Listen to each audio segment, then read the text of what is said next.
दोस्तों, जो व्यक्ति अपने काम के प्रति जैसी सोच रखता है उसे वैसा ही प्रतिफल मिलता है। इस बात को पूर्णतः साबित करती है आज की ये छोटी सी मोटिवेशनल कहानी। दोस्तों, एक राजा थे और राजा के 4 मंत्री थे और उन चारों मंत्रियों के नाम थे रामदास, करमदास, रणछोड़दास और आलसीदास। राजा जब भी राज्य संबंधी किसी भी महत्वपूर्ण विषय पर चर्चा करते तो इन चारों मंत्रियों से राय मशविरा किया करते थे, परंतु राजा अक्सर रामदास की बात पर ज्यादा गौर करते थे और उन्हें ज्यादा महत्व देते थे। इस बात से अन्य 3 मंत्री नाराज थे, तो उन्होंने राजा से एक एक करके शिकायत करना शुरू कर दिया। तो वो राजा से कहते कि आप रामदास की बात पर ही ज्यादा महत्व देते हैं, उन्हें ज्यादा महत्व देते हैं, उनकी बात पर ज्यादा गौर करते हैं, तो क्या हम राज्य के मंत्री नहीं हैं? राजा को लगा कि मेरे मंत्रियों में अविश्वास उत्पन्न हो रहा है, मुझे कोई उपाय करना चाहिए। राजा कुछ सोच समझकर उन चारों मंत्रियों को सुबह दरबार में उपस्थित होने का आदेश जारी कर देता है। अब राजा का आदेश था, चारों मंत्री बताए गए समय पर सुबह राजा के सम्मुख प्रस्तुत हो गए। राजा ने कहा, उन चारों मंत्रियों से कहा कि आज आपको कोई काम नहीं करना है। अपने राज्य के चारों तरफ जो फलों के बाग हैं वहां पर जाना है और आज का पूरा दिन आनंद के साथ व्यतीत करना है और शाम को आते समय आपको कुछ फल लेकर के आने हैं। आपको बराबर थैला दिया जाएगा। चारों मंत्री खुश थे कि आज हमें कोई काम नहीं करना है। राजा का आदेश था, तो उन्होंने अपना अपना झोला उठाकर राज्य के चारों तरफ जो फलों के बाग थे वहां के लिए प्रस्थान कर लिया। अब रामदास जैसे ही बाग में प्रवेश किया तो उन्होंने पहले वहां के ताजा फलों का आनंद लिया और कुछ समय के लिए आराम करने बैठ गए। उठे और उन्होंने ताजा फल तोड़कर अपना पूरा झोला ताजा फलों से भर लिया और कुछ समय के लिए उन्होंने कुछ किताबें, कुछ शास्त्र पढ़कर अपना पूरा समय आनंद के साथ व्यतीत किया। दूसरी ओर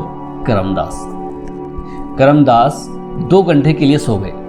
2 घंटे बाद उठे तो उन्होंने पहले ताजा फल खाए और कुछ ताजा फल पेड़ों से तोड़कर अपना झोला भर लिया और कुछ जो जमीन पर गिरे हुए फल थे उनसे अपना झोला आधे से ज्यादा भर लिया। अब नंबर था रणछोड़दास का। रणछोड़दास दोपहर तक सोते रहे। दोपहर बाद उठे, उन्होंने पहले ताजा फल खाए और फिर कुछ फल जो जमीन पर गिरे हुए थे उनसे अपना झोला भरा, कुछ ताजा फल तोड़े। ऐसे करके उन्होंने लगभग अपना आधा झोला भर लिया। दोस्तों, अब नंबर था आलसीदास का।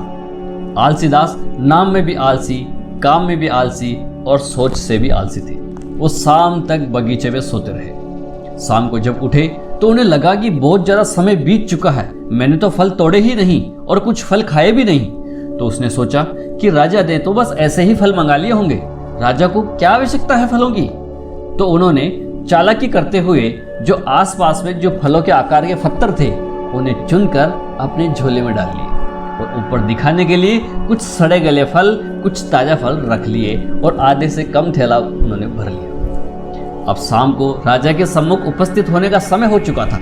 चारों मंत्री बताए गए समय पर राजा के सम्मुख प्रस्तुत हो गए। राजा ने चारों मंत्रियों से कहा कि आपको बगीचे में कोई दिक्कत तो नहीं हुई, आपके आनंद में कोई विघ्न तो नहीं हुआ?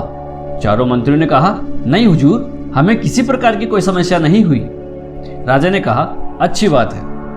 अब आपको 10 दिन के लिए एक कमरे में बंद किया जाता है और अगले 10 दिन तक आपसे कोई नहीं मिलेगा और जो फल आप बगीचे से लेकर आए हो उन्हीं से 10 दिन व्यतीत करना है। यह सुनकर चारों मंत्रियों में अजीब सी सोच उत्पन्न हो गई। बोला, राजा का ये कैसा आदेश है? हम इन फलों के साथ 10 दिन तक कैसे व्यतीत रह सकते हैं? परंतु राजा का आदेश था, वो उन्हें इनकार नहीं कर सकते थे और सैनिकों ने उन चारों मंत्रियों को अलग अलग कमरे में बंद कर दिया। अब रामदास ने क्या किया कि 10 दिन तक अच्छे फल खाए, क्योंकि उनके पास तो ताजा फलों से भरा हुआ झोला था। तो उनके 10 दिन बड़े आनंद के साथ व्यतीत हो गए।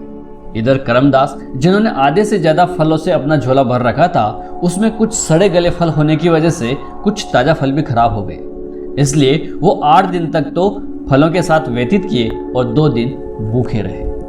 नंबर था रणछोड़दास का। रणछोड़दास के पास तो आधा ही थैला था, उसमें भी कुछ सड़े गले फल होने की वजह से ताजा फल खराब हो गए। इसलिए वो 5 दिन तक तो अच्छे से व्यतीत किए और 5 दिन भूखे रहे। अब नंबर था आलसीदास का। दोस्तों, आलसीदास क्या खाते? उनके झोले में तो पत्थर भरे हुए थे। आलसीदास के सामने विकट समस्या थी। अब आप सोच सकते हैं कि आलसीदास ने क्या खाया होगा। 10 दिन व्यतीत हो चुके। जनता में उत्सुकता थी कि जिन राजा ने जिन 4 मंत्रियों को कमरे में बंद किया था, आज उन्हें खोलने का समय आ गया है। तो वहां पर भीड़ इकट्ठा होने लगी। राजा ने आदेश दिया कि आज 4 मंत्रियों को बाहर निकाला जाएगा। तो राजा सबसे पहले रामदास के कमरे के पास गए और रामदास का कमरा खोला गया। जैसे ही रामदास का कमरा खोला तो रामदास बड़े स्वस्थ थे, क्योंकि उन्होंने ताजा फल खाए थे और 10 दिन आनंद के साथ व्यतीत किए थे। तो खुशी खुशी बाहर आ गए। अब नंबर था करमदास के दरवाजे के खोलने का। जैसे ही करमदास का दरवाजा खोला गया तो वो मायूस थे। क्यों? क्योंकि वो 2 दिन के लिए भूखे थे। अब नंबर था रणछोड़ दास का। जैसे ही रणछोड़ दास के कमरे का दरवाजा खोला गया तो रणछोड़ दास बेहोश हो चुके थे, क्योंकि वो 5 दिन भूखे थे। रणछोड़ दास को जड़ी बूटी पिलाई गई, मूर्छा से बाहर आए और कमरे से बाहर आ गए। अब नंबर था आलसीदास का। सब लोग चकित थे कि तीनों मंत्रियों को कुछ नहीं हुआ, तो क्या आलसीदास को कुछ हो गया है?